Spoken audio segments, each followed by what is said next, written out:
Yan mga kabalagbag, for today maghahanap ulit tayo ng ulam dito sa aking munting bakuran. Meron tayong sagingan at hanap din tayo ng talong din sa paligid-ligid.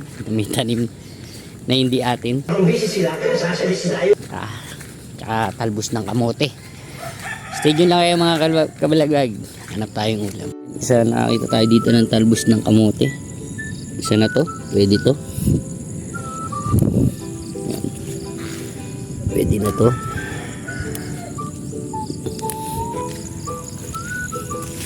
Lalaga natin. Ayan o. Diba? Iulam na tayo.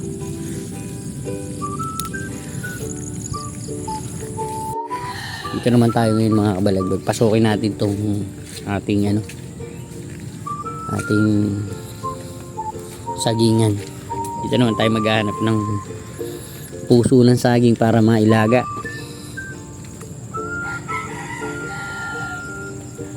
Oops. Ayun oh. Ayan, wow! Nakita tayo ng isa. Okay na yan para sa amin. At hanap lang ako ng panungkit. Hindi ko napapakita sa inyo kung paano kung kuhanin kasi medyo magtatagal pa yung video natin. Ayan yung ating mga sagingan. Yabang-yabang nito. Ayan, may bunga pa oh. Ayan, sabayan. Pwedeng ilaga yan. O, paano? Hanap lang tayo ng panungkit mga kabalagbag. Isang magandang umaga uli sa inyong lahat. At ingat po tayo lagi uli at maulan pa naman ngayon umaga. Sarap ang gulay. Na-harvest natin mga kabalagbag. Ito yung talbos ng kamote. Talong na gaganeri kalaki. Parang malaki pa yung... Malaki ba yan? Pasubok. Magtapos na tayong manguha ng gulay.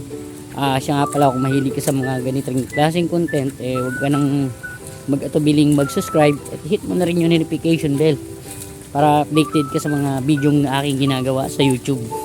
Para mga kabalagbag, ingat at magluluto tayo. God bless. Tapos saka ito yung sampalok at saka ito, ano po tawag dito? Bobo ang puta.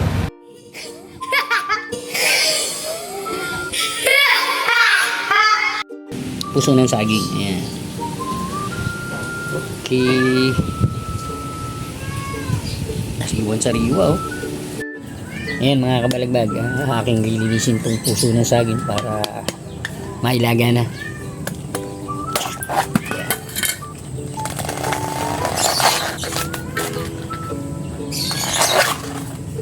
Oo, parang maliit yung makukuha yan.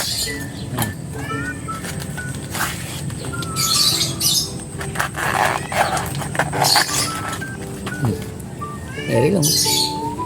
Pwede na ito.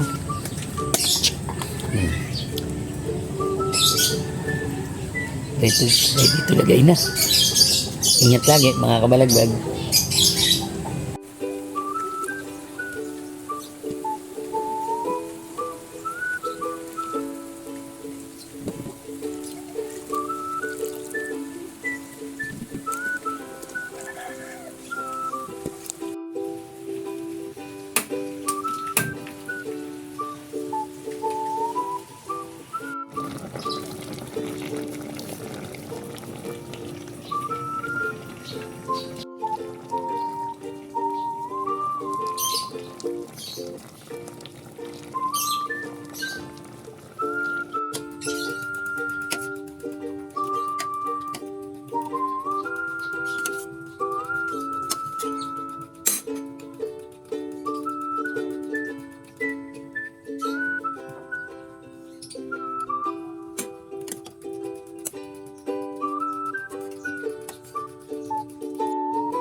bad, tikmin muna natin. Yan. Salamat muna tayo kay God sa biyaya ng kalikasan. Yan sa kilid. Oops. Tignan natin.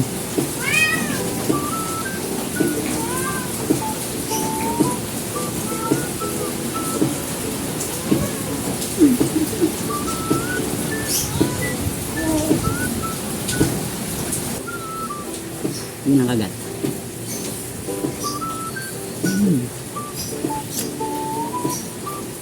Ang sarap. Kabit.